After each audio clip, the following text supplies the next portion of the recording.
Hello everybody and welcome back to the Life-Size Master Chief tutorial. Sorry it took me so long to make this video. I've been juggling a lot of different projects, but I'm very excited to get back to this one and make some serious progress on it. So in the last video we covered the first parts of sanding, and in this video we're going to cover the second parts because, believe it or not, sanding is a huge part of this project. It probably takes up around 60% of the entire build process. That's why it warrants two videos. But I'm also going to be covering some interesting things considering the balance and how this thing actually stands. So let's do a bit of a recap. We've done lots of sanding with the fiberglass resin and even a little bit of Bondo in some parts, but there's still a lot of small detail areas that need some touching up work. We really want to hide those seams between the pieces since they're just straight horizontal lines and we can't exactly write them off as being battle damage in any way because they are perfectly horizontal, just don't look real at all. So by the end of this episode, I hope to be able to start painting everything, and we'll do some of the base covers, but the advanced painting techniques are going to be in the next video.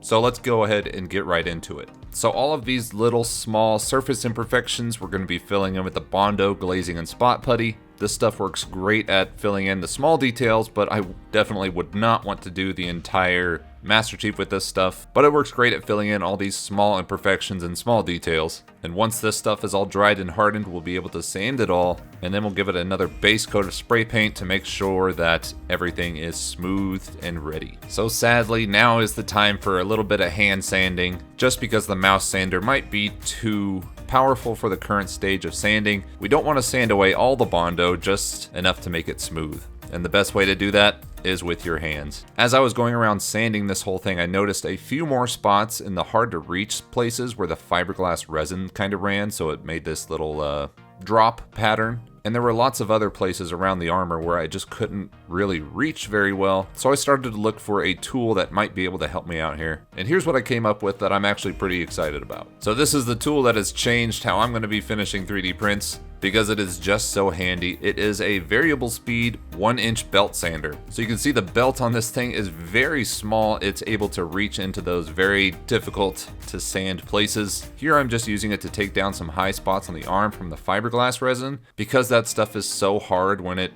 hardens, it's very difficult and tedious to sand by hand. And the mouse sander is kind of a sledgehammer when it comes to sanding. And this tool is more akin to like a hammer. It's still pretty rough, but it is a lot more precise. You can adjust both the speed of the belt, how fast it spins around, as well as change out the grits of the belt that you're using. So here, since I was sanding fiberglass, I went all the way down to 60 grit, but you can also bring it all the way up to like 200, 300 grit sandpaper belts for more finishing work. You can see I got a respirator on because it spews out a lot of dust.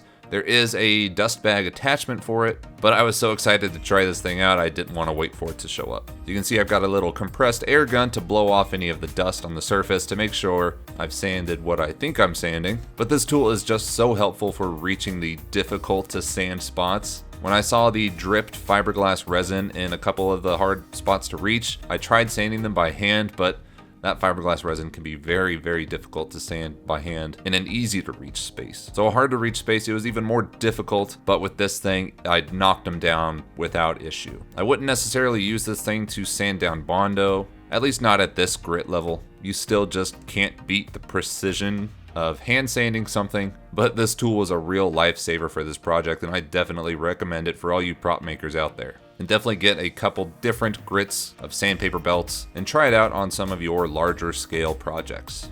Okay, so now let's talk a little bit about the balancing issues that this thing was having. This was my first time printing a life-size statue, so this is definitely one of the things I will change moving forward. I had printed everything at a consistent infill density, and so the weight is kind of spread out evenly across the entire statue, but that means since he's holding the battle rifle forward a little bit, that this thing is going to naturally want to lean forward. And obviously it would be catastrophic if this thing fell over, so I wanted to try and bring the center of gravity lower and more towards the rear. And to do that, I'm going to be cutting out a little spot in the heel and then filling it with some sand. The idea is that if his heels are a little bit heavier, that will help bring him back a little bit more and ideally prevent this from falling forward. So I just grabbed a jigsaw and kind of cut out directly into the plastic, drilling a couple pilot holes. But if I take that bottom layer out, you can see the infill on the inside of the print, and that is what we're going to be filling with sand. There's actually quite a bit of space on the inside, so I was able to put a lot of sand in there, kind of just shaking it so all the sand fell to the bottom of that part. And it feels like I was able to get a few pounds of sand in there. Now obviously I had to cover the whole thing up so sand didn't get everywhere when I tipped this upside down.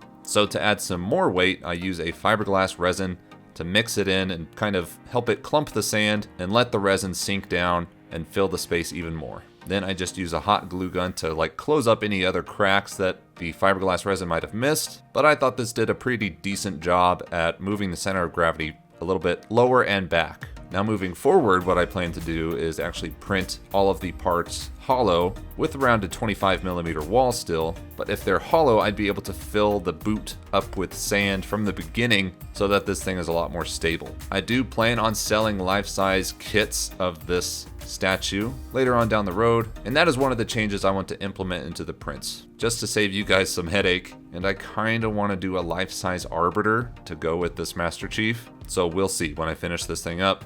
Maybe that will be my next life-size print, because this is a lot of fun. It's definitely fun to challenge yourself and to try new things, and honestly, when it's put together, this project is just breathtaking. I can't wait for it to be fully painted, but that is something that we're going to cover in the next video. You can see I've already got some green on this, but I ended up having to cover it up a little bit more with some more sanding, but the paint color used is a Satin Eden. I'll go over it in more depth in the painting video up next. So she's starting to take shape, guys. I'm very excited to make some more videos on this and show you guys exactly how far we've come. But until then, thank you all for watching, and I hope to see you again in the next video.